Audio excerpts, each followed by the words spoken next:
شام کے 5 بجے ہیں۔ السلام علیکم، یہ ریڈیو پاکستان ہے۔ آصفہ محفوظ سے خبریں سنیے۔ اہم خبروں کا خلاصہ۔ وزیر اعظم نے کہا ہے کہ رہائش اور تعمیرات کے شعبے پر حکومت کی خصوصی توجہ سے قومی معیشت مضبوط ہوگی اور نوجوانوں کے لیے روزگار کے مواقع پیدا ہوں گے۔ عمران خان نے آج ازبکستان کے صدر کے ساتھ آن لائن سمٹ میں پاکستان اور ازبکستان کے درمیان تجارت اور اقتصادی تعاون مستحکم کرنے کی ضرورت پر زور دیا۔ وزیر داخلہ نے کہا ہے کہ حکومت نے دہشت گردی ایکٹ کے تحت تحریک طالبان پاکستان پر پابندی لگانے کا فیصلہ کیا ہے۔ امریکہ نے افغانستان سے اپنی فوج کی بحفاظت اور مربوط انخلا کے لیے اپنے اتحادیوں کے ساتھ مل کر کام کرنے کا اعلان کیا ہے۔ اور اب خبروں کی تفصیل۔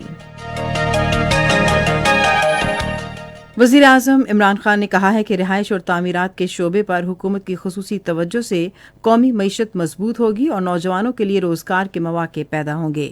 انہوں نے آج سرگودا میں نیا پاکستان ہاؤسنگ پروگرام کے تحت سستے گھروں کے منصوبے کا سنگ بنیاد رکھنے کی تقریب سے خطاب کرتے ہوئے کہا کہ ہاؤسنگ کے شعبے کو فروغ سے نہ صرف اقتصادی سرگرمیاں یقینی ہوں گی بلکہ عام آدمی اپنے گھر کے خواب کو حقیقت کے روپ میں دیکھ سکے گا۔ وزیر اعظم نے کہا کہ کم آمدن والے طبقے کو ارزاں نرخوں پر گھروں کی فراہمی کے منصوبے کے لیے پنجاب کے نواحی شہری علاقوں میں 31 سائٹس کا انتخاب کیا گیا ہے۔ منصوبے کے تحت ضلع سرگودا میں 6 مقامات پر 3 مرلے کے 1175 مکانات تعمیر کیے جائیں گے۔ وزیر اعظم عمران خان نے پاکستان اور ازبکستان کے درمیان تجارتی اور معاشی تعاون کو مستحکم کرنے کی ضرورت پر زور دیا ہے۔ ان خیالات کا اظہار انہوں نے ازبکستان کے صدر شوکت مرزیویف کے ساتھ ہونے والی ورچوئل سمٹ میں کیا۔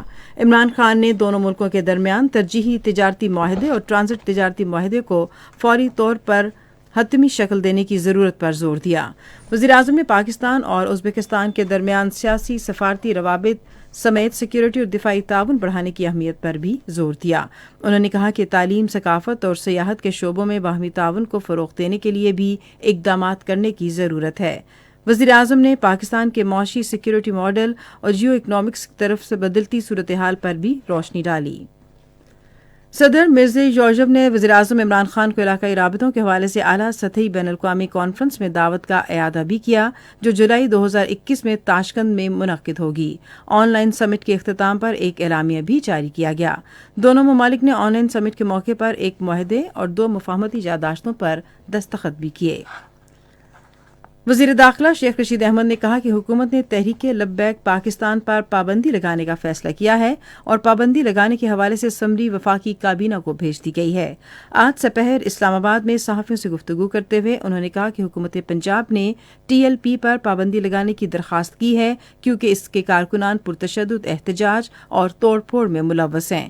انہوں نے کہا کہ یہ پابندی 1997 کے دہشت گردی ایکٹ کے تحت لگائی گئی ہے۔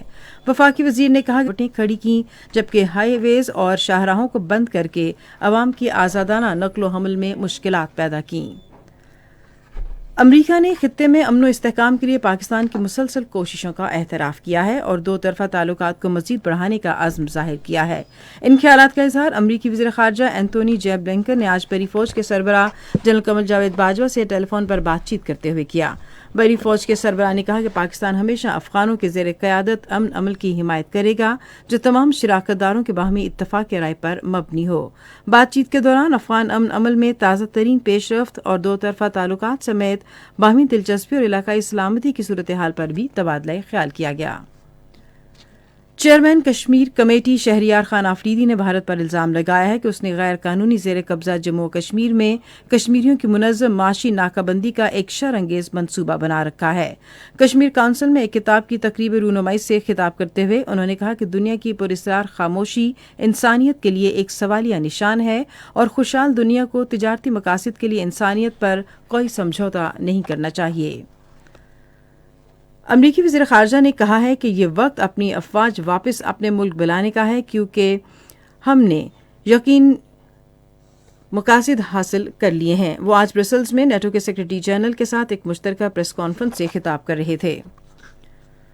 جنوبی افریقہ کے خلاف تیسرے T20 میچ میں پاکستان نے اب سے کچھ دیر پہلے تک ٹاس جیت کر پہلے فیلڈنگ کا فیصلہ کیا ہے۔